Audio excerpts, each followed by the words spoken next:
Bom dia para quem é de bom dia, boa noite para quem é da boa noite, 93 para quem é de 93, paz profunda para quem é de paz profunda, e você está no Boteco dos Illuminati, o antigo bate-papo Mayhem.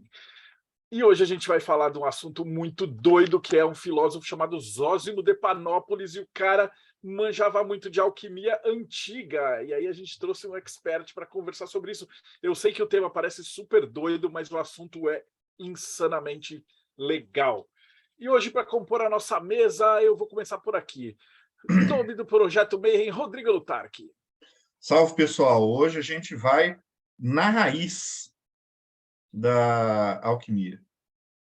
Diretamente da Pedra de Afiar, Paulo Jacobina.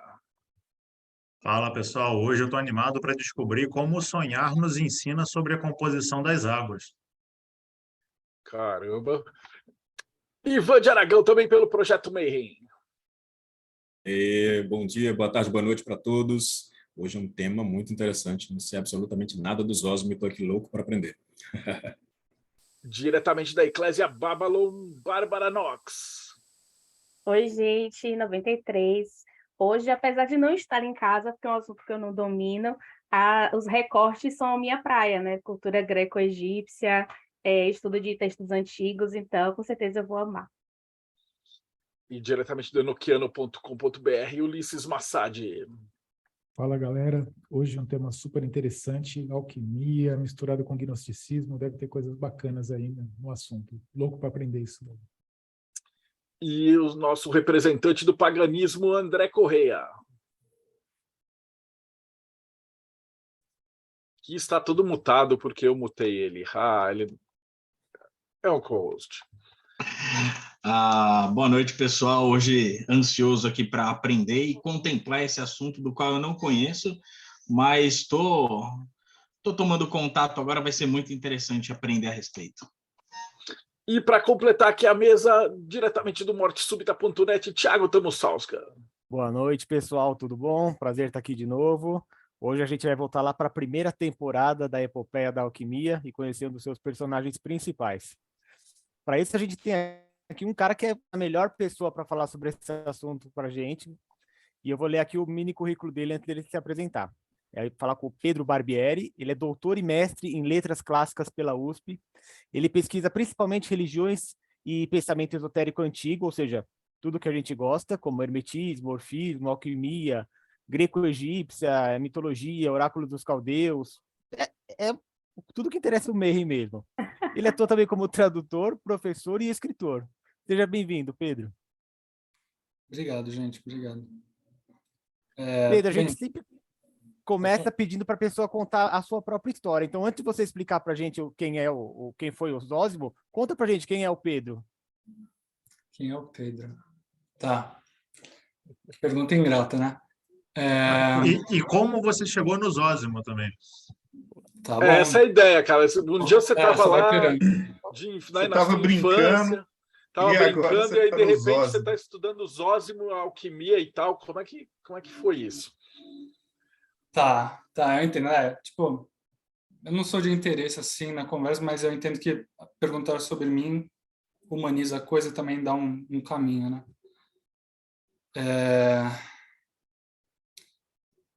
Bem, você falou que estava brincando quando era criança. Quando eu era criança, eu gostava muito de coisas de mistério. Eu gostava muito de espaço, eu me lembro. Eu me lembro claramente uma vez que eu viajei com minha família, sei lá, eu tinha 5, 6 anos. E daí eu saí da cidade, fui para uma fazenda, alguma coisa assim. Chegamos lá à noite, daí eu olhei para cima e era um céu absurdamente estrelado. E eu me lembro que aquilo me deu um impacto tão forte, eu nunca tinha visto aquilo daquele jeito. Eu acho que aquilo ficou de alguma forma comigo. Conforme eu fui ficando um pouco mais velho, fiquei vendo muitos livros de astronomia mesmo. Era o que eu queria ser quando eu era criança. E eu acho também que isso foi me encaminhando para a vida dos livros em geral. eu sempre também acho que fui uma pessoa mais, desde criança, um pouco mais sensível, e junto com isso vem também mais solidão e vem mais sofrimento, claro. Então, foi um caldeirão um pouco perfeito para aparecer algum tipo de busca. E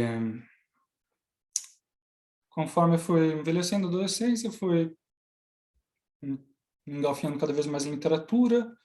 Daí tem algum momento que você chega nos gregos, e daí você para, olha e fala, acho que tem alguma coisa aqui para mim. Tem alguma coisa que parece que faz sentido, que me diz respeito. Mas eu não sabia bem o que é, eu só intuía isso. Depois eu fui fazer faculdade. Primeiro fui fazer letras na USP. Daí primeiro eu queria fazer russo. Eu já estava fazendo russo antes, paralelo e tal. Só que daí lá eu descobri que existia o curso Habilitação de Grego Antigo. Daí eu falei, isso bate com aquelas coisas que eu estava interessado antes e que eu não vou achar fácil em outro lugar. Então, eu comecei a me aprofundar cada vez mais em literatura antiga. Fiz lá os cursos de grego antigo, tudo envolvendo língua, literatura, latim também. Eventualmente descobri o orfismo. E daí fiz iniciação científica e mestrado em orfismo. Já me interessava por alquimia desde a adolescência também, pegando umas coisas, alquimia mais medieval, né? Que a gente está mais acostumado a lidar. Pegava uns livros, um ou outro, assim. Achava interessante o simbolismo. E depois eu fui vendo que eu tinha o instrumentário suficiente para justamente me engalfinhar nesses textos antigos sobre alquimia. E outra coisa que eu estudei, justamente meu doutorado, corpus hermético, né? Então, no mestrado eu traduzi textos órficos, no doutorado eu traduzi todos os textos herméticos que tem. Não só Você corpus hermético. participou da tradução da Editora Polar? Que você achou meu nome lá, né? No livro do Américo. Mas lá ele não ficou muito claro qual foi a sua participação. Se você puder falar um pouquinho, é legal. Então, isso é engraçado, na verdade. Eu conheço o Américo, parece name dropping, né? Como se eu tivesse... Mas eu conheço o Américo faz uns 10 anos. E o Américo, eu não sei se vocês sabem, ele fez muito em Kung Fu.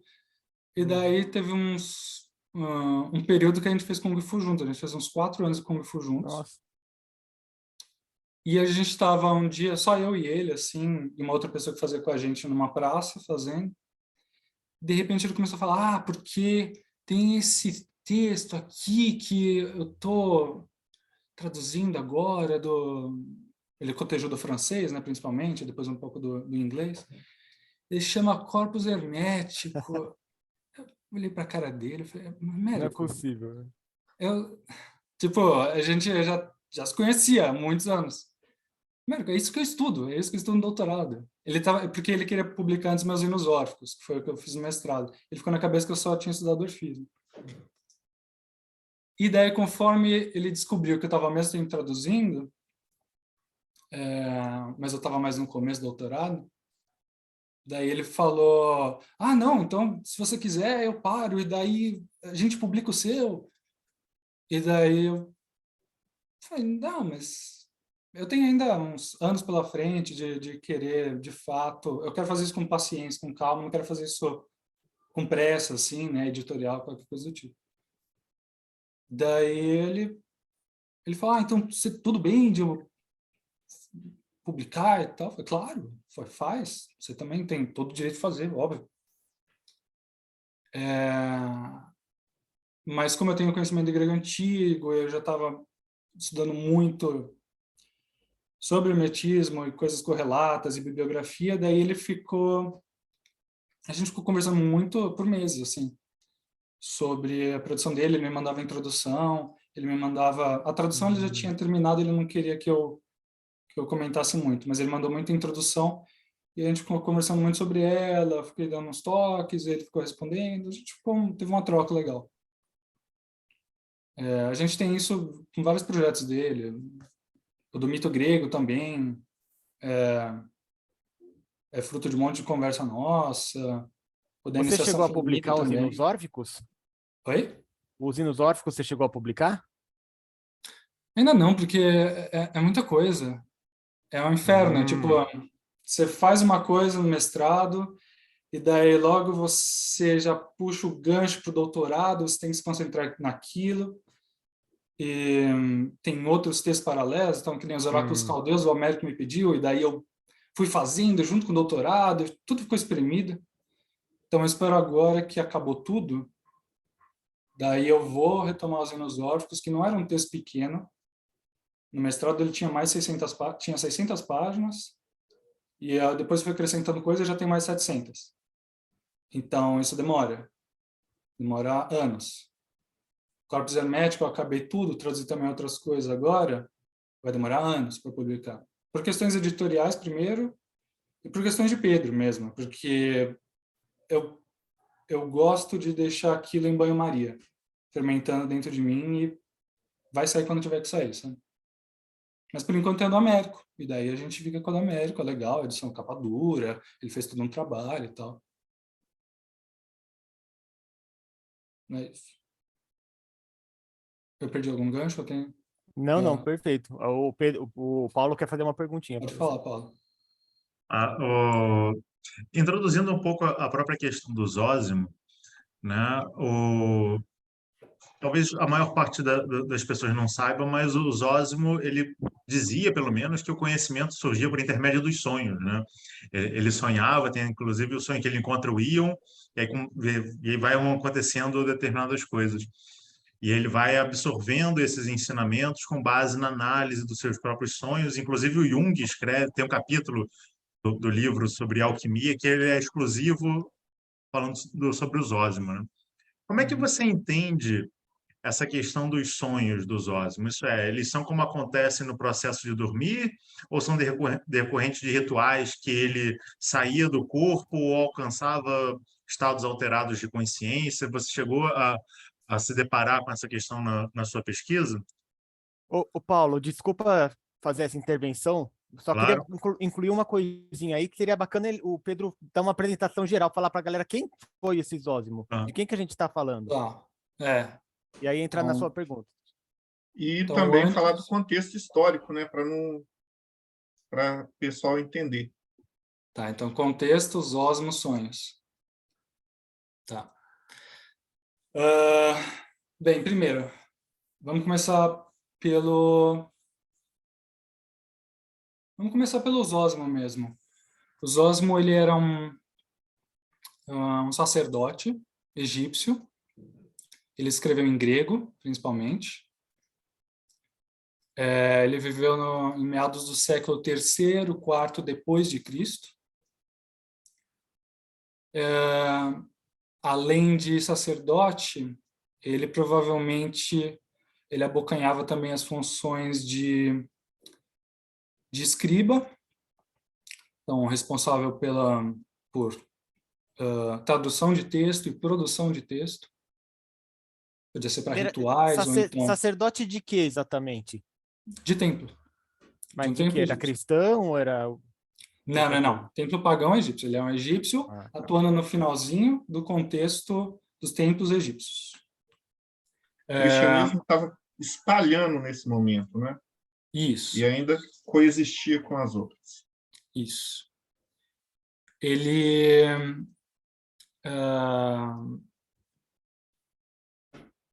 além de ser, então, um escriba, ele também provavelmente era um artesão.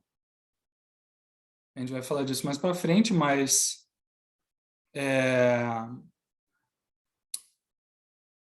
aos templos egípcios, em geral, ou dentro dele, ou anexo a ele, poderia ter uma oficina. E nessa oficina eram produzidos objetos de culto, estatuária ou amuletos. E, claro, pedras preciosas, metais, como a gente vai falar mais adiante. Mas como a gente estava comentando aí, vocês também já anteciparam, ele está no finzinho do contexto pagão, comecinho do cristianismo, né? Então, o ambiente começa a ser um pouquinho hostil à produção do Zósimo. Ele viveu em Panópolis, atual Achim. Na época também se chamava não só de Panópolis, esse é o nome grego, mas o nome egípcio era Quemes. Ele ficava a leste do Nilo. E ele era uma pessoa bem viajada, a gente sabe. Ele foi para Tebas, ele foi para não sei o que lá, foi para Alexandria. Às vezes fala que ele era justamente tebano, às vezes fala que ele era alexandrino, às vezes falam que ele era de Panópolis, depende das fontes.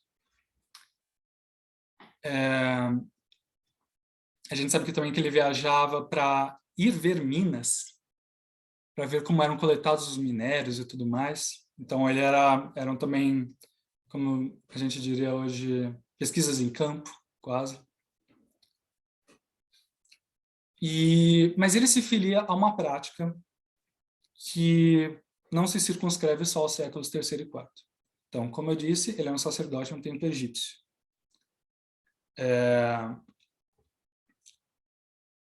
Artesão. A prática de artesanato, de criação de estátuas e de coloração de estátuas, a gente vai ver coloração é uma questão muito importante aqui. Ela é muito antiga, teve um desenvolvimento maior ali 1000 anos antes do próprio Zósimo ter nascido. Então, a gente tem lá o Novo Reino, daí o terceiro período intermédio que chama, depois o Baixo Reino, depois os Ptolomeus, né? Simplificando um pouco. Então, a gente sabe que entre 1000 a.C. e 600 a.C. começou a ter um grande desenvolvimento de estatuária e de policromia, estudo de cores mesmo. O Zósimo ele se filia diretamente a essa tradição e é um dos poucos testemunhos que a gente tem de um profissional, um sacerdote, nos primórdios do que depois a gente vai chamar de alquimia, que não tinha esse nome na época, falando a importância do trabalho do religioso espiritual para conseguir produzir os artefatos e as cores que eles queriam produzir.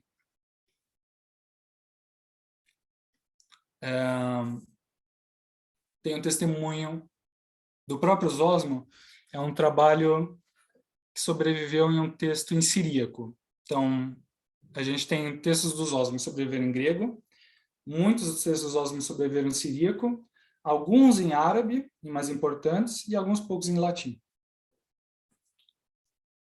Em siríaco, tem um que fica traduzido, então, como algo como sobre o trabalho de cobre.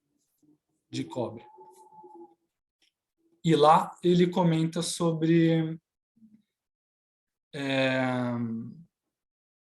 o efeito que as cores que eles, sacerdotes e artesãos, produziam na estatuária, causava um temor religioso nas pessoas.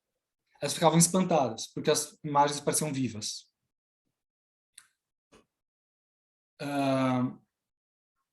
Vamos lembrar uma coisa. O termo religião não existiu. Qualquer texto antigo, que a gente vai chamar aqui, pedagogicamente, de textos religiosos, melhor traduzidos seriam textos de piedade, textos de reverência. Tem o verbo sebomai, enfim, em grego. É justamente a experiência religiosa está ligada com esse espanto, com esse assombro diante de algo que,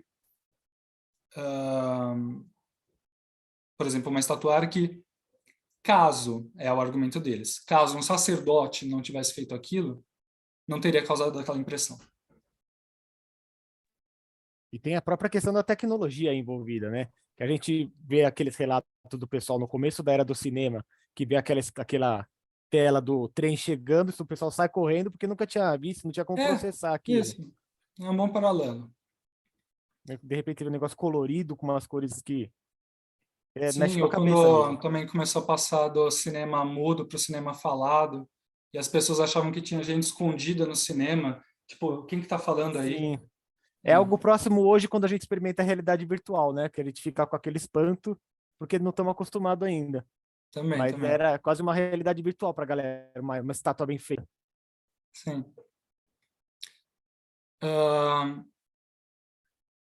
Isso é um dos motivos pelos quais a gente pode falar que eles alegavam que para você produzir obras sagradas era um sacerdote que tinha que fazer aquilo.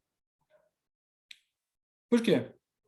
Porque uma pessoa comum ela não teria a qualidade interna necessária para produzir obras que causassem aquele efeito. Então, para você... a gente tem, por exemplo, relatos do ritual da abertura da boca, que fala. Então, tem uma estátua, e daí o sacerdote era responsável pela deificação da estátua. A gente tem relatos disso nos ossos, mas a gente tem relatos disso no corpus hermético. Então, principalmente lá no Asclépio, quem tiver mais fresco na memória, Asclépio 23, 24, depois na seção 36, mais ou menos, a gente tem momentos em que fala-se da deificação de estátuas. Ora, o que é isso? Isso é um vestígio no texto grego, do corpus hermético, de uma tradição egípcia. A gente, às vezes, superestima e, às vezes, a gente subestima o quanto de egípcio tem no corpus hermético. É algo para a gente ficar atento. Mas, nesse ritual da abertura da boca, como chama, é um nome horrível, mas... isso ocorria numa outra oficina que somente sacerdotes poderiam acessar, seria a Casa de Ouro. E daí o sacerdote, para conferir vida, para animar uma estátua, para ele deificar, o que ele teria que ser? Ele teria que ser como um Deus. Ou seja, o trabalho externo, material, exige um correspondente trabalho interno, espiritual. Apenas o sacerdote estaria apto a fazer esse procedimento. Mas também, como o Rodrigo antecipou, a gente está no período em que o cristianismo está em ascensão, né? Então, a gente tem lá,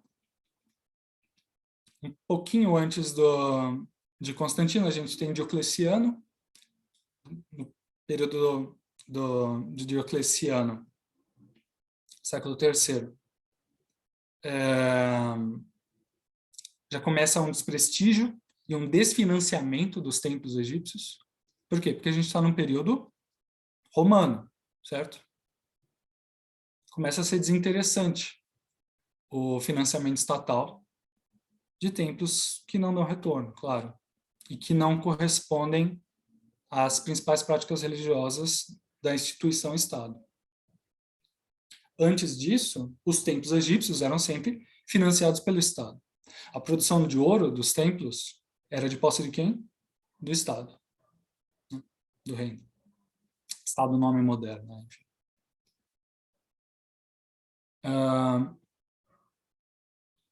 O que acontece? Com esse declínio progressivo dos templos, de algo que era unicamente de manufatura sacerdotal,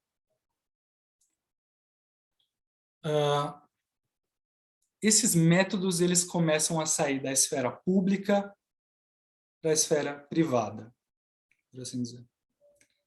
Então, a gente começa a ter um declínio dos templos e um aumento das guildas de comércio romanas.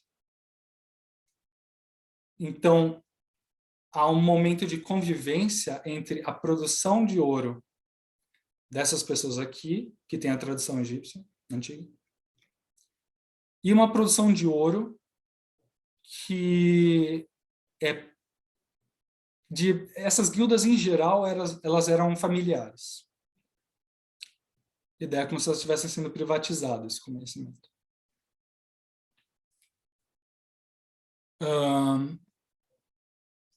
Outras coisas que a gente tem que pensar aí.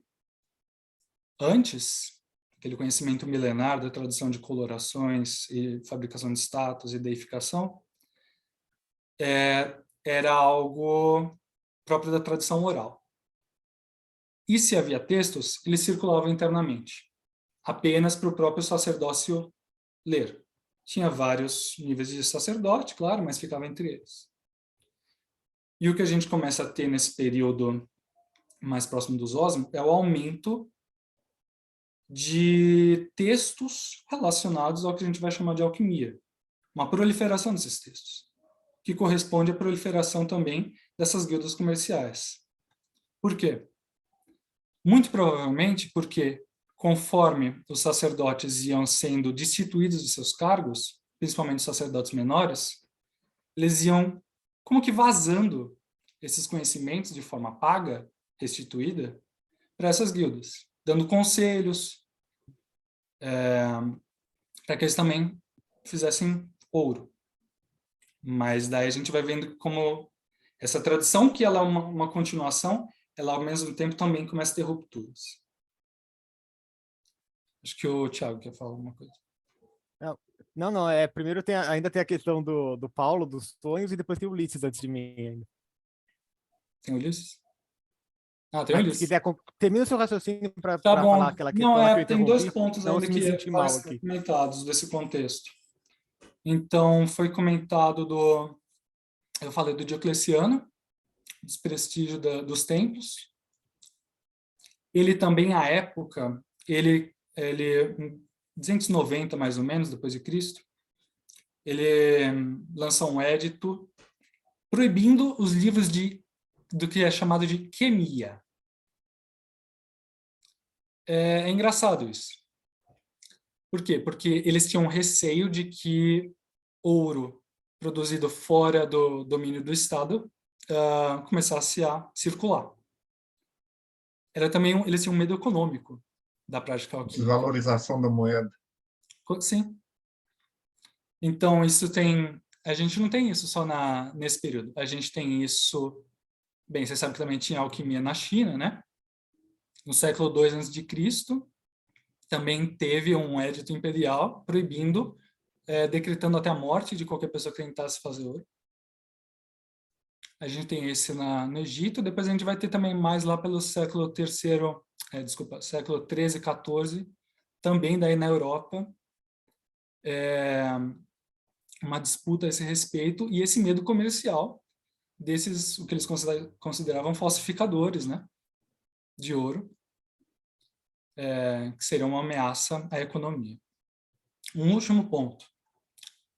Cristianismo. A gente, então, tem a chegada do Constantino. Constantino se converte ao cristianismo. E só começa a ir ladeira abaixo, né? Para os templos egípcios. E, por fim, a gente tem, em 392 d.C., um édito do outro imperador, Teodósio, que dele determina fechamento absoluto de todos os templos pagãos. E daí foi um golpe final. O conhecimento que era produzido aqui, ele foi trasladado para lá, mas coisas se perdem. Principalmente porque boa parte do conhecimento também era redigido em hieróglifos. E a gente sabe que a gente só redescobriu como ler os hieróglifos mais ou menos no período moderno. Então a gente teve aí um milênio, um pouco mais, de pessoas falando de alquimia sem saber do que eles falavam antigamente. Ou porque está perdido, ou porque não sabem ler. Eu vou falar dos sonhos, mas eu vou falar dos sonhos mais para frente. É um dos textos que eu separei para a gente ler juntos. Acho que fica mais legal a gente mais avançado na conversa. Tá, Tranquilo, então. Ulisses, eu vou ver se eu pego nesse ponto mesmo. Como você comentou, né? Estava caindo essa questão dos templos egípcios e começando o cristianismo. Isso teve alguma influência no trabalho dele? Ele se deixou, vamos dizer assim, aceitar alguma coisa do cristianismo ou de gnosticismo, que eu imagino que tudo isso acontecia naquele mesmo momento, ali naquele mesmo período, sabe? Sim, Correto? então, ou ele era de Alexandria ou ele perambulou por Alexandria. Ele era uma pessoa estudada. Acho que esse é até um bom momento para ler um dos textos. O próprio Zósimo ele apresenta um texto sobre a origem da alquimia, né? Só que é uma origem um pouquinho inusitada e tem a ver um pouco com essa sua pergunta. Vocês se importam se eu ler? Por favor. Por favor, leia. Tá. Estamos ansiosos.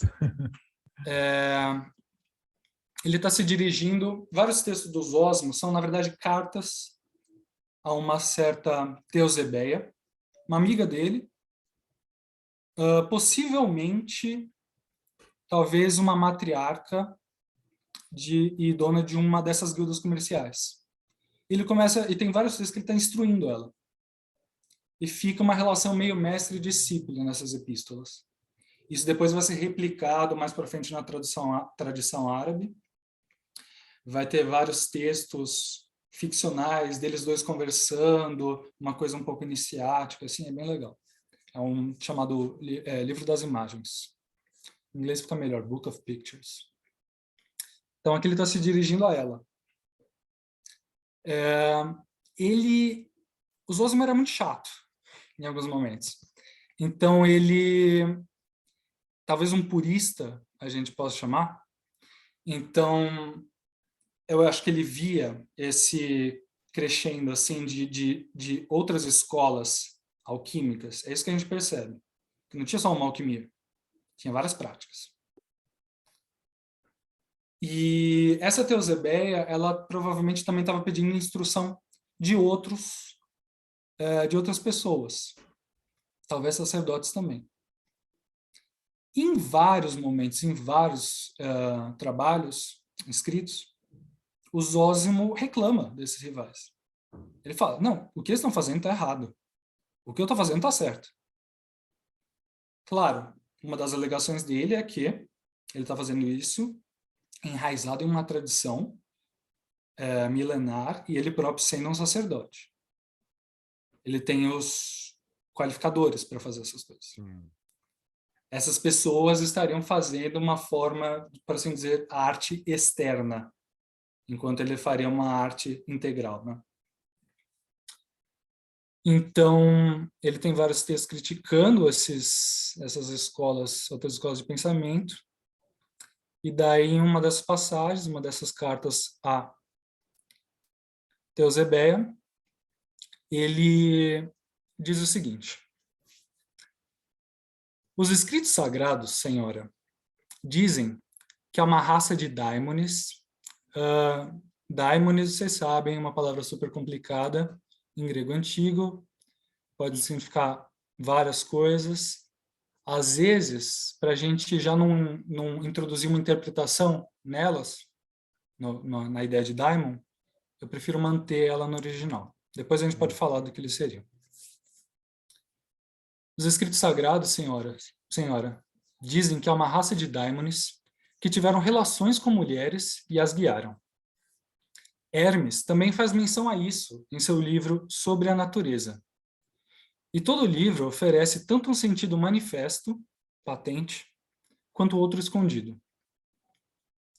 Ele alude isso da seguinte forma: os livros antigos e divinos afirmam que certos anjos se apaixonaram pelas mulheres. Eles desceram à terra e ensinaram a elas todas as obras da natureza. O livro discorre sobre eles, os anjos. dizendo que os que se tornaram orgulhosos foram expulsos do céu, por terem ensinado aos homens toda a sorte de males, que não servem à alma. Foram eles que escreveram tais obras, e deles deriva o início da tradição dessas artes. O livro é chamado Quemeu, ou Quema. Aí é uma questão, é um detalhe. E é dele que a química deriva seu nome. Nesse livro são apresentadas as artes em miríades de palavras, e daí ele continua falando assim, tem um capítulo é sobre tal metal, outro capítulo é sobre tal metal, e por aí vai.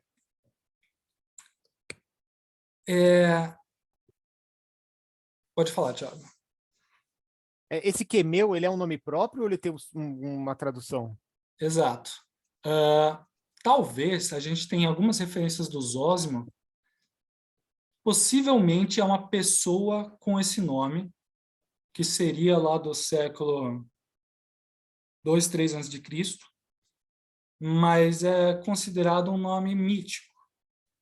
Ele comenta, acho que o Olipiodoro, depois dele comenta também, se não me engano. Não sobram textos, e é quase como se fosse o fundador lendário da arte. Ulisses. Eu tenho outra pergunta. Pelo que você leu o texto, me remeteu direto ao livro de Enoque, isso, né? Aquela história dos anjos caídos. Interessante. Justamente. Então, o que a gente tem aqui, ele fala escritos sagrados que tem essa narrativa, e que o próprio Hermes, em um livro dele, sobre a natureza, acho que é só Physica, no grego, ele reconta essa história.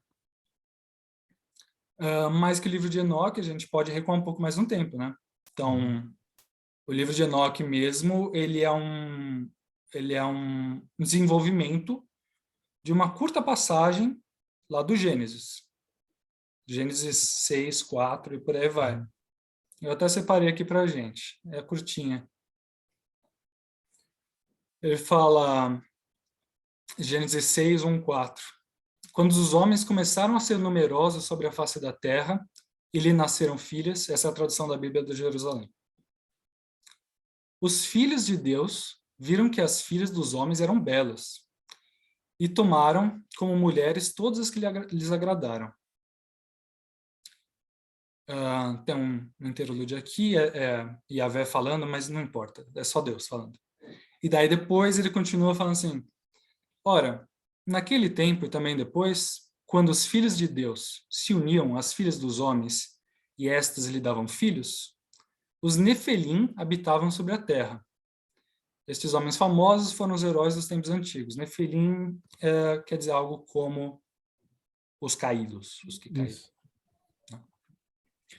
Então, ele criticava esse texto, correto? Sim e não. Então, não é curioso. Dúvida. Ele criticava ou ele acreditava nisso? Assim, qualquer pergunta sobre acreditar ou não, a não ser que explicitamente ele fala eu acredito nisso, é algo que fica circunscrito à experiência subjetiva de cada autor antigo. É difícil a gente penetrar tão fundo. Mas ele comenta sobre o texto. E ele fala que essa, de fato, seria a origem do termo química, né? Só para facilitar. Quimia. Por que ele pegaria um texto que ele reprova para falar de uma arte que ele aprova?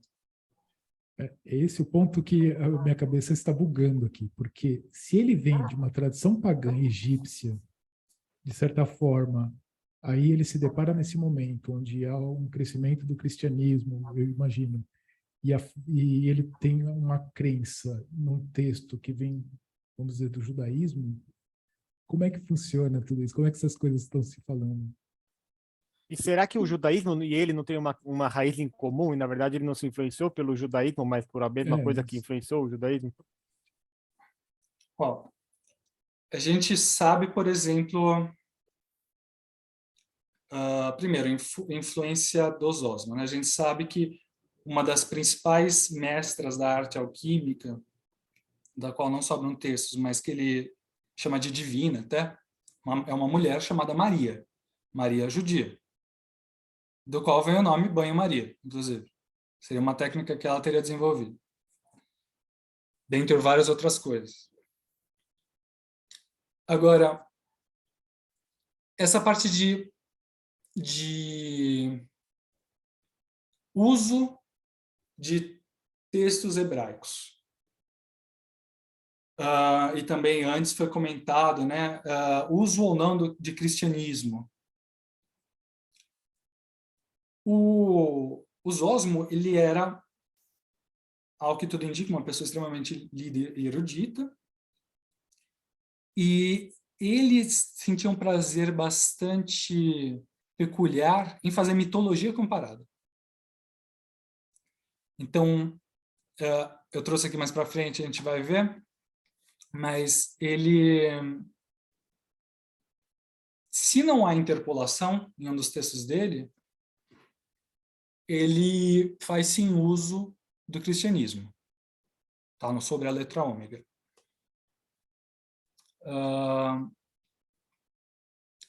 No caso específico desse texto que eu li para vocês, que parece inspirado no livro de Enoque, que foi um livro muito popular na época,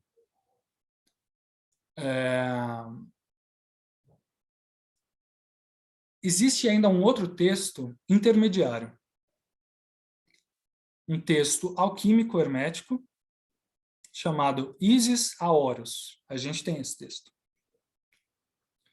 Ele está presente lá uma das principais fontes para a gente estudar isso, que é Collection des Alchimistes Grecs Anciens, do Berthelot e do Rueil, que é de 1887-1888. Eles eram um químico que compilou todos os textos de alquimia antiga que ele conseguiu achar em grego. Tem todos, acompanha a tradução francesa.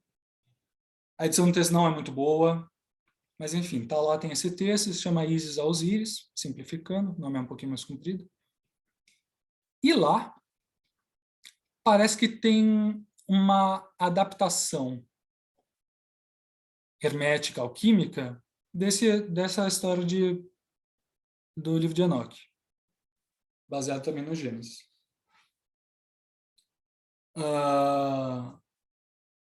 Nela, Isis é abordada por dois anjos, primeiro um anônimo, depois um outro chamado Aminael.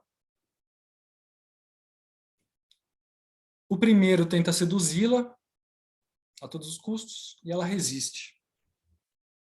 Ela fala: não, me dê o segredo, eu não quero isso, me dê o segredo da produção do ouro, produção de prata.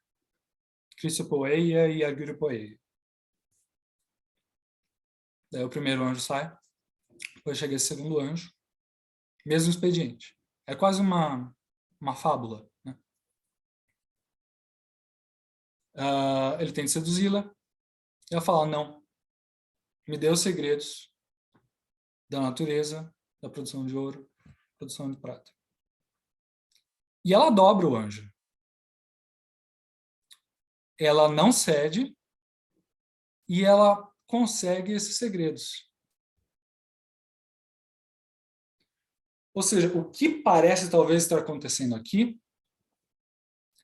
é que assim um caráter talvez que Zósimo considerasse moralmente incorreto no livro de Enoque, mas que é corrigido por essa outra leitura hermética que é feita do livro de Enoque, a qual ele subscreve. O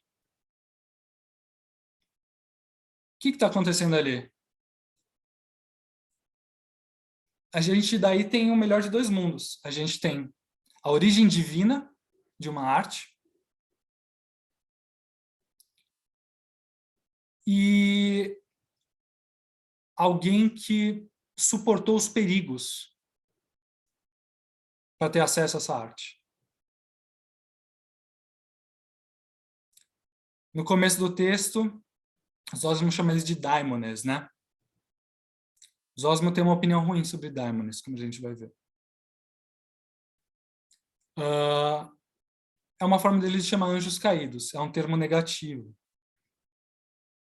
E o tempo todo ele fala que os rivais, eles estão sempre, quando eles estão tentando fazer ouro, eles não têm, na verdade, uma técnica real, eles não têm um trabalho interno real, eles só são suscetíveis aos daimones que estão por aí e que, sem eles perceberem, sem os humanos perceberem, são os que determinam o trabalho deles. Então, é especialmente importante para os Zósimo esse relato de Ísis, que descobre o mistério sem se perder. É fácil a gente se perder. É a nossa prerrogativa principal. É o que a gente mais faz. Então, é um paradigma interessante para ele. Agora, vamos para a parte legal, então. Vamos para a mitologia comparada. A gente tem vamos nesse... para a parte legal agora, rapaz. Foi a parte chata. Meu Deus do céu. Não, é que é muito divertido o Zósimo comparando os textos antigos. Zósimo, então, veja, no começo do texto ele fala assim, livros antigos... Como é que era? Livros sagrados, né? Escritos sagrados. É a forma dele se referenciar ao livro de Enoque, ao Gênesis. Ele tem apreço. Mas ele faz logo em seguida a menção a Hermes, né?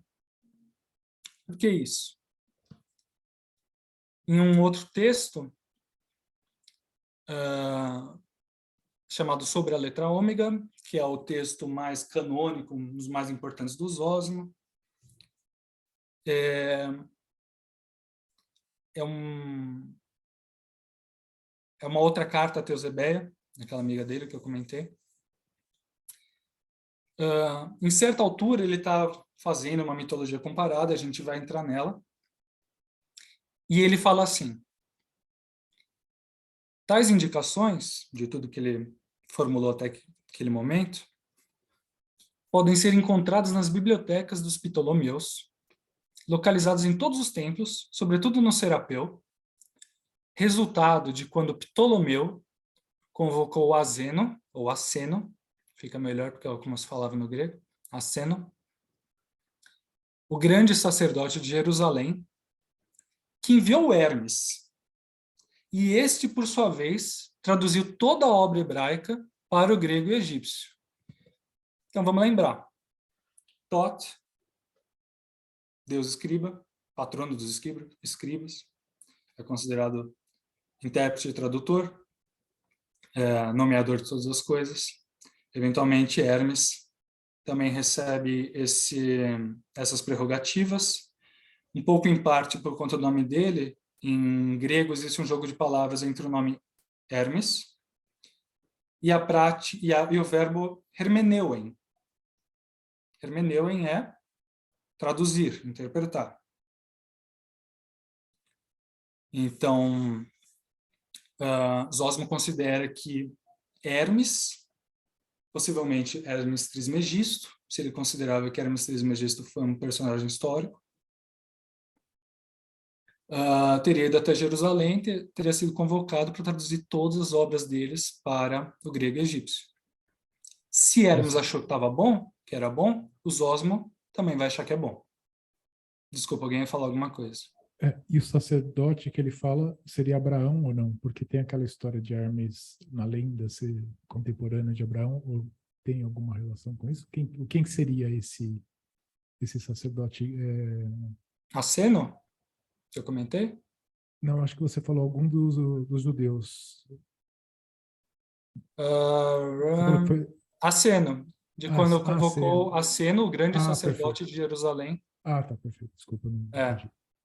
Não é... Aqui a gente está pensando não num Hermes...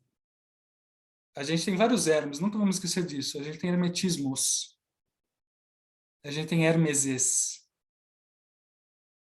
Isso a gente costuma sincretizar tudo numa só figura e falar, então está tudo valendo sobre o nome de Hermes, né?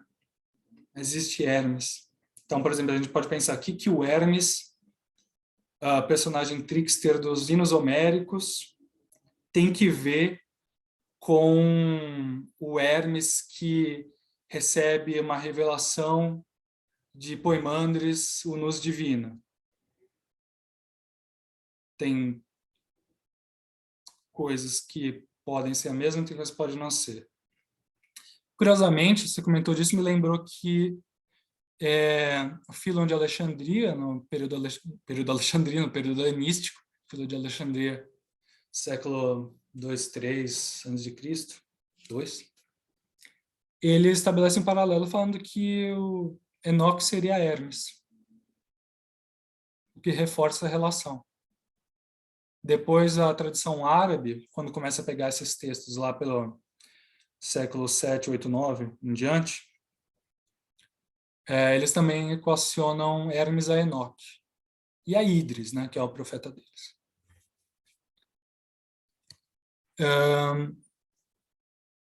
Mas ele continua, o Zósimo. Ele fala assim: somente os hebreus e os sagrados livros de Hermes dizem essas coisas acerca do homem iluminado e do seu guia, o Filho de Deus, que parece algo cristão. E do terreno Adão e do seu guia, o imitador, que com blasfêmias dizer ser ele próprio Filho de Deus na intenção de enganar. Tem muita coisa aqui, né? Mas, a princípio, o que a gente pode ver é que ele tinha 2 cânones para ele. Livros sob o nome de Hermes, livros hebraicos. Por que isso também? Por que não se ater também só à tradição dele, autóctone?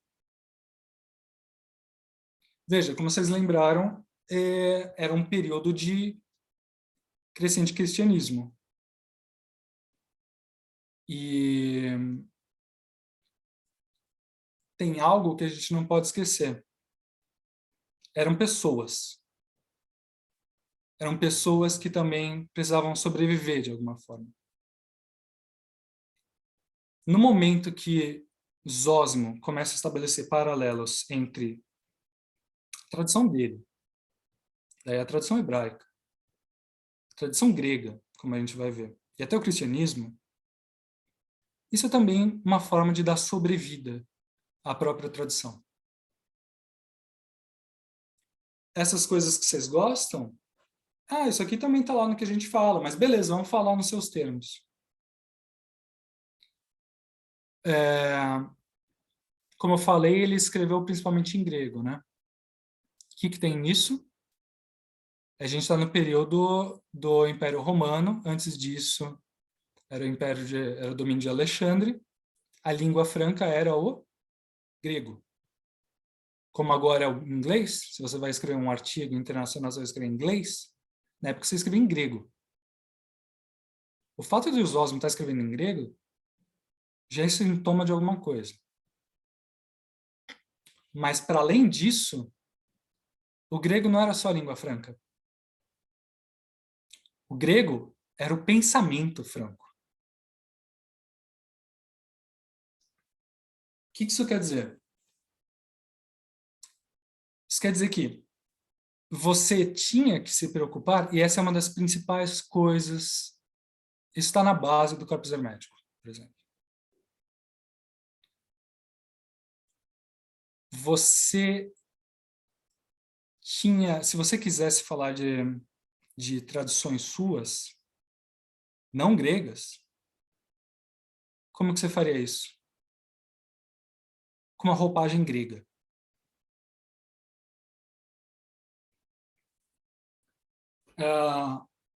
Roupagem grega, o que quer dizer exatamente? Eu não compreendi. Ou seja, qual que era a communis opinio, qual que era o estado da questão geral do pensamento na época? Platonismo, estoicismo Isso é o que corria a língua. E Aristóteles? Aristóteles também, mas o que estava mais na moda era Platão. E a gente não pode pensar em... Lembre-se, não era médio platonismo, não era neoplatonismo. Esses são termos nossos. Para as pessoas da época, Plotino se considerava um platonista. Eles consideravam apenas um comentador de Platão. Só isso. Proclo, século V ainda, também tentando alguma sobrevida em relação ao cristianismo, eles não se consideravam um neoplatonista. Eles se consideravam um platonista.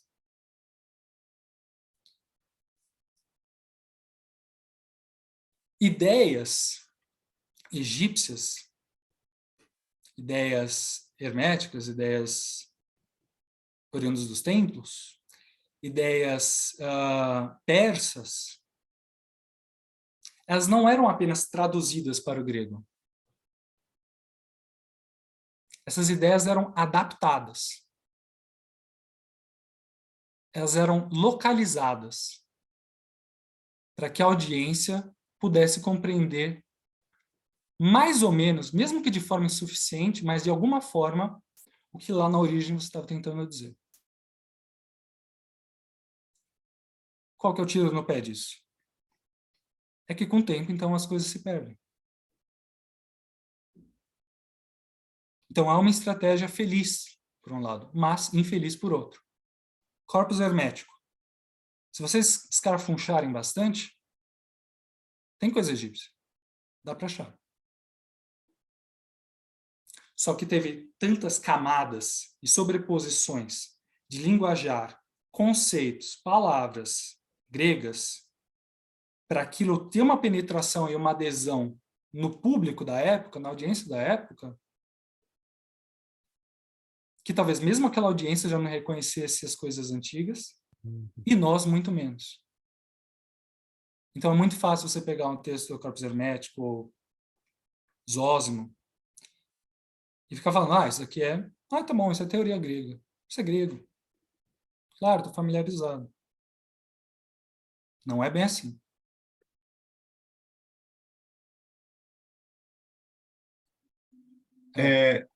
Fazendo um paralelo horroroso, não me joguem em pedra, tá? Seria mais ou menos como os Estados Unidos fazem hoje com a cultura que não é americana. Eles pegam e adaptam ela para o linguajar e a visão americana. Seria isso? Grosso modo, sim. O grego era uma cultura hegemônica. Ou talvez que nem os filmes indianos que ficam imitando os filmes de Hollywood para vender mais. E aí acaba, perdendo a sua identidade. É fácil você se perder no caminho. Uhum. Então, é uma estratégia de sobrevida, de você também conversar. É uma tentativa de diálogo. Isso é uma coisa importante. Eles não queriam que aquilo se perdesse. Mas se perde também. Por isso que você fala sobrevida, né? Ele dura um pouco mais, porque atinge aquela pessoa, mas no longo prazo você perde a referência. Sim. Lembrando que o cristianismo estava crescendo, a religião pagã estava sendo abandonada, o pensamento pagão estava sendo abandonado, então era uma forma de tentar sobreviver, né? Exatamente. No neoplatonismo, então a gente vai ter, por exemplo, a gente tem Proclo, Escola de Atenas, né? Proclo, Damácio, eles estão falando do século V, por aí vai. Mas é patente, é evidente a tentativa deles de sobreviverem, de darem continuidade a uma tradição de 1000 anos, a tradição platônica, que eles consideravam importante, e que estava sendo erodida e estava perdendo destaque no pensamento da época. E você acha que isso foi proposital? Disso, né? Isso foi um movimento proposital? Eles fizeram, você acha que eles fizeram pensando em perpetuar as suas crenças, ou foi uma coisa que eles estavam sendo levados pelo espírito da época e escreveram daquele jeito? Levados pelo estilo da época, ele escreveu daquele jeito, de que forma você quer No dizer? sentido de que eles, de propósito, representavam esse pensamento grego. Ou era, Se Proclo, por exemplo, eles estavam se eles realmente... forjaram isso, ou se isso era o que eles já estavam tendo, eles mesmos já estavam transformados. Veja, a impressão que eu tenho, com base nos textos, a gente tem, por exemplo, eu traduzi um pouco de Proclo também, traduzia parte da biografia do Proclo, feita por Marino, Vida de Proclo. A ser lançado também pela Polar um dia, quem sabe. E é engraçado ver, Jâmblico também tem isso, né? Jâmblico, Damasco, Proclo, eles também começam a escrever bioi, ou seja, biografias, vidas. Vida de Pitágoras, vida de Proclo. O Zósimo tinha um texto perdido chamado Vida de Platão, que não sobreviveu. O que estava acontecendo na época com o cristianismo ascendente? As geografias, vidas, biografias de santos. Então é como se eles estivessem tentando fazer quase uma disputa mesmo. Quando o Proclo escreve os hinos dele, né? Ele fez mais hinos, mas sobreviveram 5, 6, 5? Eu não sei, eu traduzi um tempo atrás, tá aí na internet em algum lugar.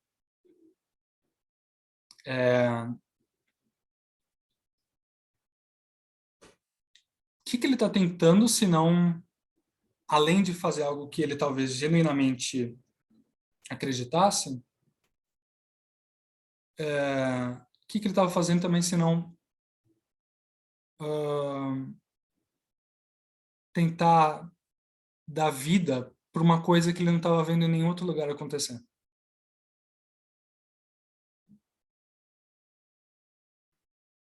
Talvez o corpo hermético seja resultado disso. O que a gente está fazendo quando a gente tem denominações e desenvolvimentos neo-hermetistas hoje em dia? O que é isso? Imagino que vários de vocês façam parte dessas coisas. Vocês estão procurando, talvez, respostas em lugares que não estão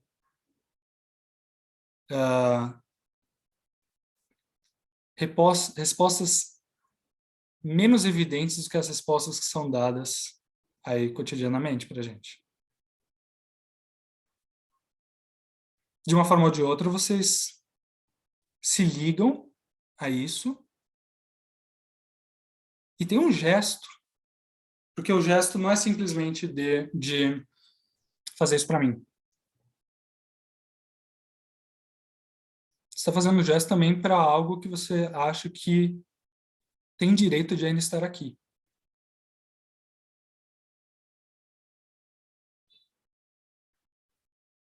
É sempre bom, a gente se distancia tanto, né?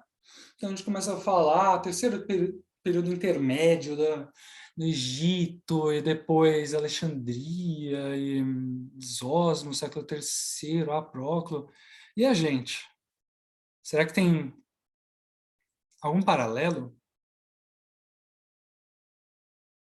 Porque, Galera, de novo, tá tudo em são silêncio pessoas. porque tá tensa a coisa aqui. Ah, Realmente tá tudo explodindo, assim.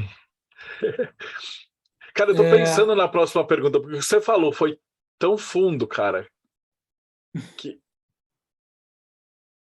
é o que a gente busca no fim das contas, né? Cada um de nós vai fazer parte desses elos, não tem como, né? Afinal de contas, é o que a gente está fazendo aqui. Isso que você falou é uma puta verdade. E, ao mesmo tempo, a gente tenta fazer essa leitura do passado, mas a gente está preso na nossa época, né? Então, qualquer leitura que a gente fizer já tem o nosso filtro que foi criado antes da gente nascer. E eu fiquei aqui, assim, com a minha cabeça só pensando como os egípcios faziam isso e o Zósimo estava reclamando que ele fazia da forma correta e os outros da forma correta, e isso veio até os dias de hoje. A gente nunca vai recuperar como era feito no princípio. Você acha Como que que eu dá vou... para fazer isso? Usando essa pergunta que o Rodrigo falou. Sempre que a gente lê qualquer história da alquimia, a gente sempre começa lá com a Maria Judia e depois pula para o Zósimo. Qual é o legado que o Zósimo deixou que você acha que mantém a gente falando dele até hoje? Pensei, na verdade, que você ia perguntar se tinha alguma coisa antes que dava para resgatar, porque parecia que era isso que o Rodrigo estava puxando.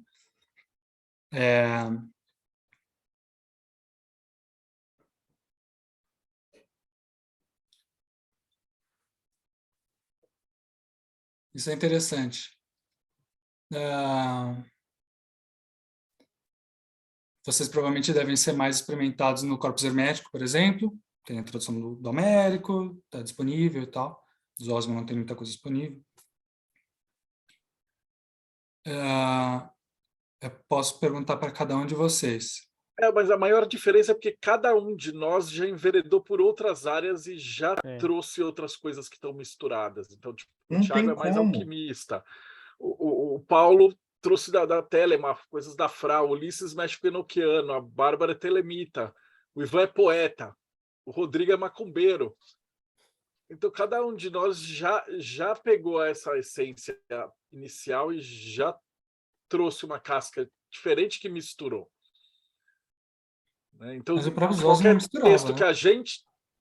Não, a gente tem aquela parte que fala, não, isso aqui está tudo ok, mas os nossos textos e livros e processos que a gente vai fazer, eles já têm coisas a mais. Mas qual é a inquietação de fato aí no que você está falando? Deixa eu entender. De que a gente vai ser só uma parte do elo. Daqui, sei lá, 200 anos, eles vão olhar para trás, vamos supor que alguém daqui se torne alguma coisa importante. E aí alguém vai fazer a mesma pergunta que a gente está fazendo hoje, sei lá, talvez numa teleconferência planetária daqui 200, 300, 400 anos. E aí a gente vai falar assim, pô, mas será que o link que o Thiago Tamosauskas colocou no seu tempo, ele trazia essas coisas? Ele vai fazer os mesmos questionamentos.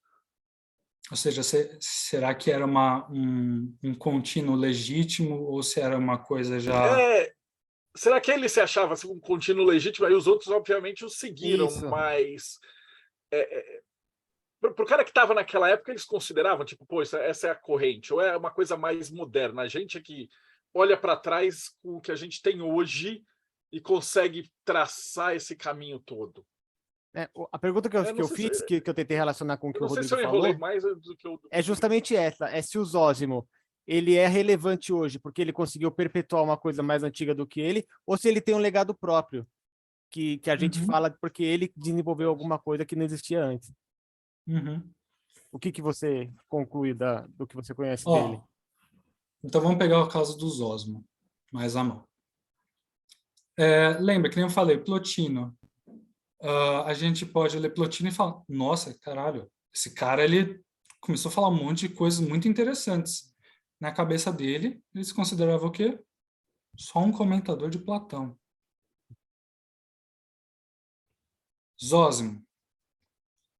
A gente tem testemunhos claros dele próprio falando de que, bem, essas pessoas estão fazendo a coisa errada, eu estou fazendo a coisa certa. Não é porque eu sou grandes coisas. Não importa eu. Importa a tradição a qual ele se considerava vinculado. Perfeito. Isso aqui, isso é passagem. Ele era passagem. Mas a gente sabe também de desenvolvimentos da época.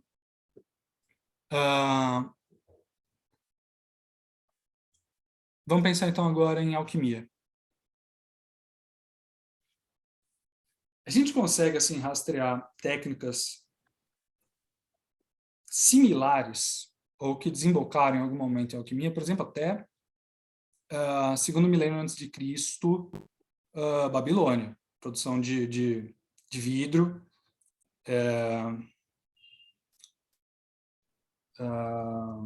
Eles tinham já no século 1500 a.C., eles já tinham técnicas de copelação, que é usada até hoje, né? Que é para você purificar metais, enfim, com fogo.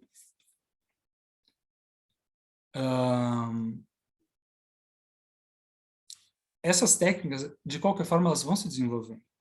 Maria, judia, inventou o banho-maria, né? Enfim. Ela também talvez tenha sido responsável por criar outras técnicas e aparelhos.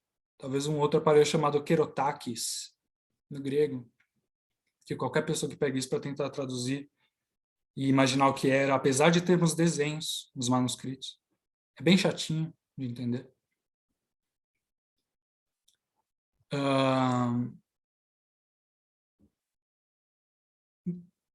Mas talvez o principal legado do Zósimo não seja ele ter falado algo original, algo novo, algo que tenha sofisticado cada vez mais a técnica. Não importa ser original, importa ser verdadeiro. Importa se você lê aquilo séculos e séculos depois e de alguma forma aquilo ressoa com você. Apesar de todas as descontinuidades. Apesar de ninguém estar aqui agora tentando produzir ouro. E sabe o que uma coisa que eu acho meio viagem? Eu acho que se o negócio é verdade, você provavelmente não foi o primeiro que falou na história do universo, assim. Se a verdade alguém concluiu antes de você, mesmo que seja em outro planeta, em outra condição. Mas a verdade ela não muda com o passar do tempo. Então, se é fica essa coisa verdade, não importa quem disse e não importa quando foi dito. Exatamente, perfeito. Então, a gente às vezes tem... Isso não foi uma mensagem subliminar eleitoral. Nossa, eu pensei em símbolo alquímico, você foi da Também, política. né? Mas é que eu vi fazendo isso, agora há pouco eu estava vendo TV, apareceu, né? Putz. Mas isso aí que você falou, achei bem foda mesmo, muito bom. Bem verdadeiro. Porque a gente também tem uma... Isso é uma coisa que sempre existiu. O Platão, ele fala... Os antigos, eles falam umas coisas bem mais legais do que a gente está falando. Depois o Plotino vai falar, nossa, o Platão fala umas coisas bem mais legais do que a gente está falando.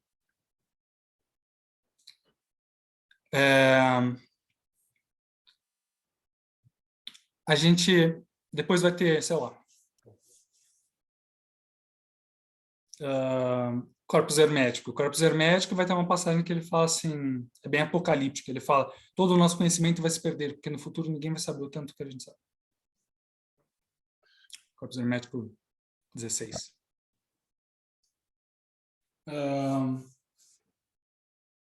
Daí depois a gente vai ter Marcílio Fitino, século XIV, XV, renascentismo, e começa aquela busca pela priscateologia, pela teologia dos antigos. Então daí, tem o Zoroastro, tem o Hermes, tem o Platão, e eles falaram coisas absurdamente importantes e tá lá. Não tá aqui, tá lá. A gente fica com esse pensamento automático, mecânico, de que está sempre fora e está sempre no passado. Mas a impressão que a gente tem é que, tipo, a verdade que os outros falavam lá atrás está bem melhor do que tem agora, ainda mais com rede social, TikTok, e sabe lá o que vai vir para o futuro. Me dá medo dos caras terem acertado finalmente, a gente falar assim, cara, o que está no passado é o que deu, porque daqui para frente vai ser complicado. Eu me arriscaria, claro, com toda a permissão, a dizer que cada época teve seu TikTok. Cada época teve alguma coisa que a gente chegava e falava, putz, não dá, olha essa geração. É humano. Né? Não é uma brincadeira, é uma pegadinha. Claro que vai Sim, ter um ou outro que vai produzir uma coisa, mas pela geração é engraçado. Alguém ficou com mais alguma pergunta? Que o Pedro vai ter que vir de novo, cara. Eu tenho que trazer o Pedro junto com o Daniel para a gente abrir. Tem tese a minha pergunta, mas pode ficar para a próxima também. A primeira pergunta. Tem que falar do sonho, mas falar do sonho a gente vai ficar... Desculpa, pai. A gente vai falar dos sonhos. Vocês que sabem, o tempo é de vocês. Não, responde essa pergunta, por favor. Aí a gente encerra. Os sonhos... A gente tenta que não fique um negócio tipo chegar em 2 horas, uma coisa muito, muito gigantesca, até por conta de distribuição. A gente prefere que você venha de novo para a gente conversar mais, gravar uma outra parte, que é mais legal para a gente do que... parte 2. Exatamente, a gente prefere não esticar para tipo 3, 4 horas e ficar alguma coisa em torno de 1h30, 2, até para não cansar o pessoal, porque hoje foi muito avançado. Eu acho que a galera que está escutando a gente lá em casa já vai ter que parar e assistir de novo. Só rapidinho, só para a gente ter uma resposta. Dá um gancho para o próximo. Tá bom. O Thiago também já marca lá na agenda, lá, a próxima vez que ele vai vir. Beleza. Eu tinha separado, eu traduzi também quase tudo do Zósimo de um livro chamado Memórias Autênticas. Nele tem sobre a letra ômega, a gente comentou sobre ele. Tem algumas receitas. E depois tem esses sonhos. São 3 tratados. Você só traduziu, você não publicou ainda? Eu fiz quase um livro, eu já tinha feito introdução inteira, tinha umas 60 páginas de introdução, com história da alquimia, isósimo e a tradução. Só que ficou faltando umas rebarbas. E daí foi quando eu comecei a mestrar, doutorado, eu tive que deixar para depois. Então tá guardado. Se o Américo não quiser, a gente está na fila aqui.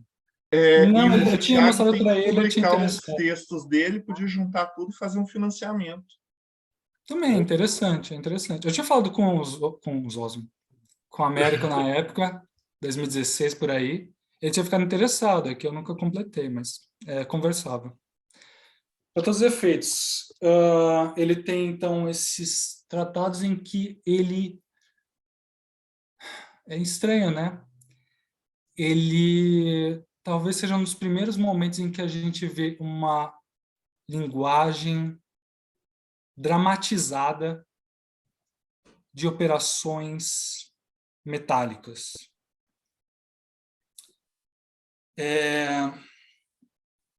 Ele começa assim, falando quase como se fosse um tratado banal, e daí ele do nada corta e fala que depois dessas coisas eu adormeci e sonhei tais coisas. E os sonhos são relativamente perturbadores, assim.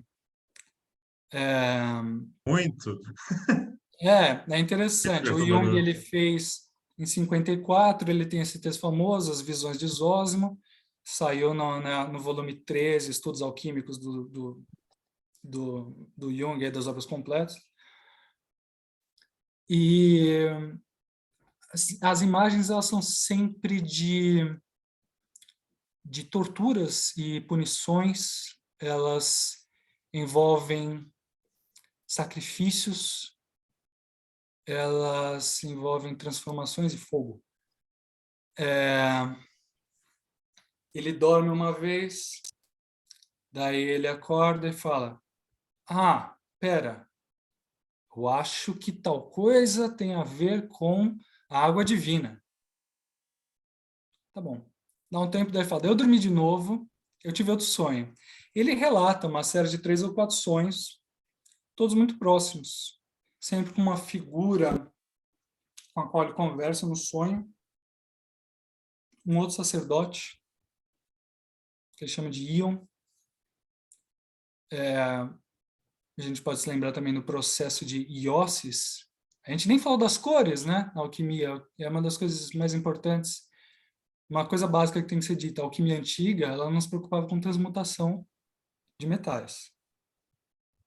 Ela se preocupava com a transformação da cor dos metais. Até porque não tinha aquela noção de átomo, de molécula. O que definia o metal era a sua percepção dele, né? Se o negócio tinha peso de ouro, cor de ouro, cheiro de ouro, tudo de ouro, é ouro. Isso.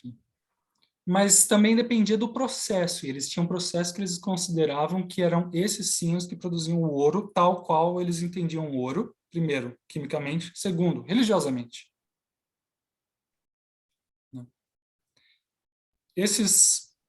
Resumindo, esses sonhos parecem fazer, às vezes, de ensinamentos também alquímicos sobre propriedades da matéria. Ele aprendia com os próprios sonhos. Se era um estado, agora, se eram sonhos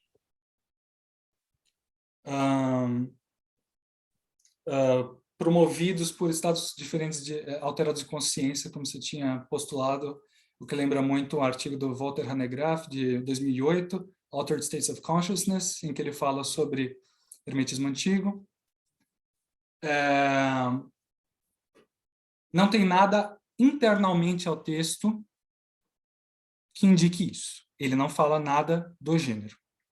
A gente sabe que existiam, sim, técnicas de incubação, né? E se é para acabar com alguma coisa, eu prefiro acabar, então, com corpus hermético 1. A gente tem o relato de um narrador que não é nomeado, mas que supomos seja Hermes.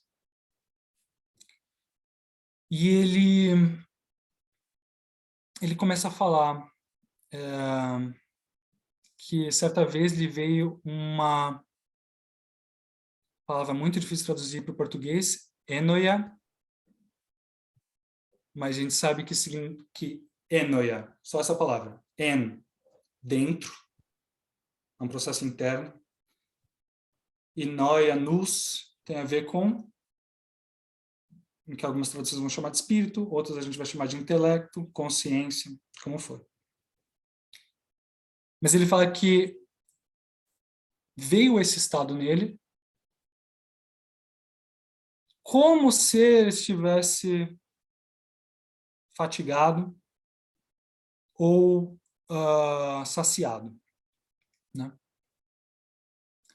E ele tem um lento desligamento do corpo, um descolamento da realidade material dele. E ele, então, tem esse processo de interno, e esse processo noético, nous. Isso não é sono, porque ele fala que é como sono. Ele não está dormindo. Isso não é uma visão onírica. Isso é muito mais próximo. Um estado alterado de consciência. Mas promovido como? Não seria um sonho lúcido? Porque ele Calma. fala que ele comeu bastante e foi dormir, não é um negócio assim? Não, ele só se compara. Ele fala, a sensação física é como se eu tivesse me desconectado disso. Ele ficou E ele trabalhando. acessa outra coisa. Oi? Eu achei que ele tinha batido uma feijoada. Desculpa, eu não entendi o Rodrigo. Ele cita que antes ele estava trabalhando, fazendo alguma atividade, e aí ele teve isso. Isso o Zósimo. Ele começa a falar da parte científica dele, e depois ele tem um sonho. Ah, tá. No corpus hermético, não. No corpus hermético, ele fala que ele estava como que uma sensação de sonolência no corpo e de saciez, como se já tivesse comido bastante. E ele tem uma experiência interna relativa ao nous. Isso é meditação. É uma coisa que talvez pareça atípica dentro de um contexto greco-egípcio e que a gente acha que é só reputada tem só a ver com tradição oriental. Primeiro, tinha bastante interpenetração entre tradição oriental e tradição ocidental, entre aspas. Mas não é nem esse o ponto. O ponto é, aquilo muito provavelmente é um estado meditativo. E Próclo, na teologia platônica, tem um momento em que ele justamente fala desse momento de você fechar os olhos e você conseguir acessar algo em você que não é só isso, que é outra coisa. E que parece também ser um estado de meditação. Permanecer no silêncio, sem a voz mental falando. E daí algo aparece. O corpus hermético que aparece é Poimandres, o próprio Nus. Ou seja, Hermes acessando o seu Nus interno, para ele aparece o Nus divino.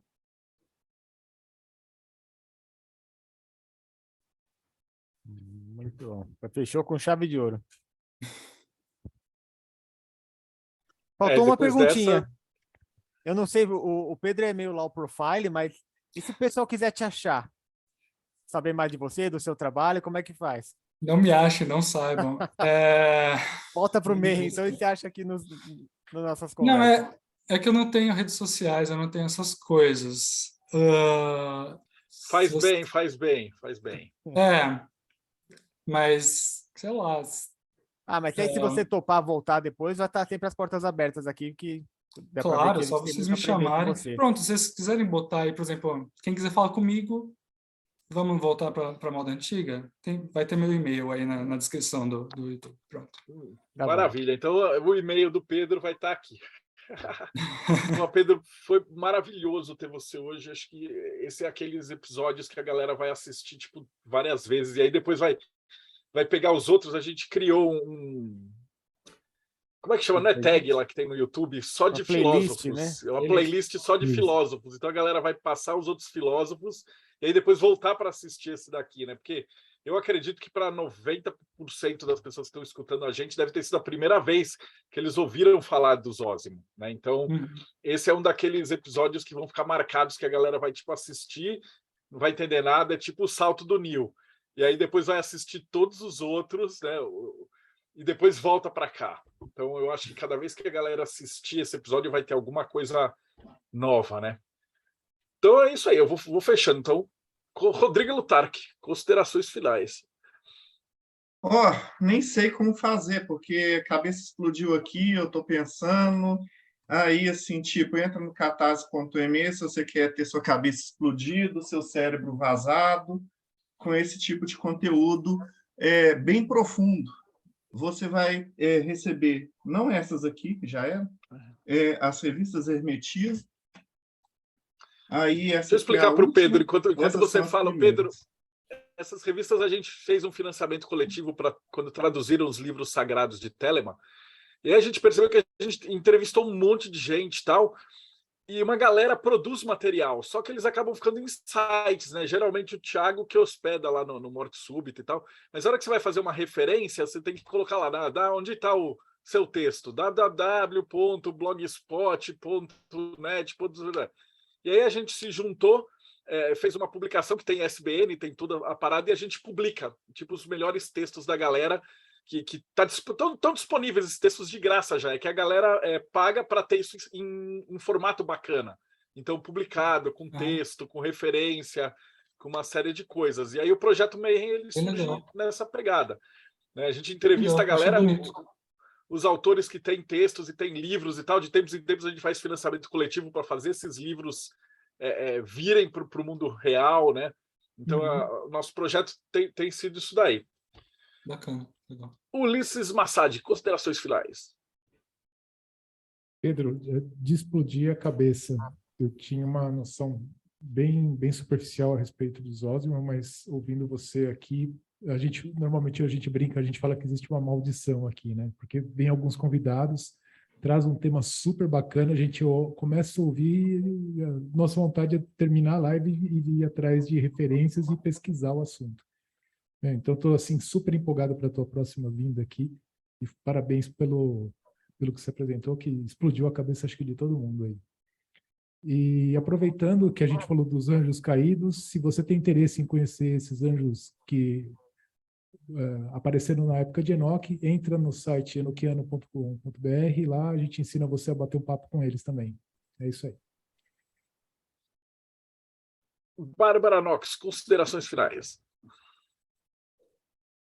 Como amante de tudo isso, né, eu sempre acho super enriquecedor. Obrigada por compartilhar seus conhecimentos conosco. E eu lembrei muito de Le Goff, ele tem um livro que se chama História, Documento e Monumento, Monumento e Documento, enfim. E ele fala muito sobre isso, né, sobre como os nossos discursos versam sobre o que é importante para determinada civilização, para determinado tempo, salvar ou não salvar, ressignificar ou não.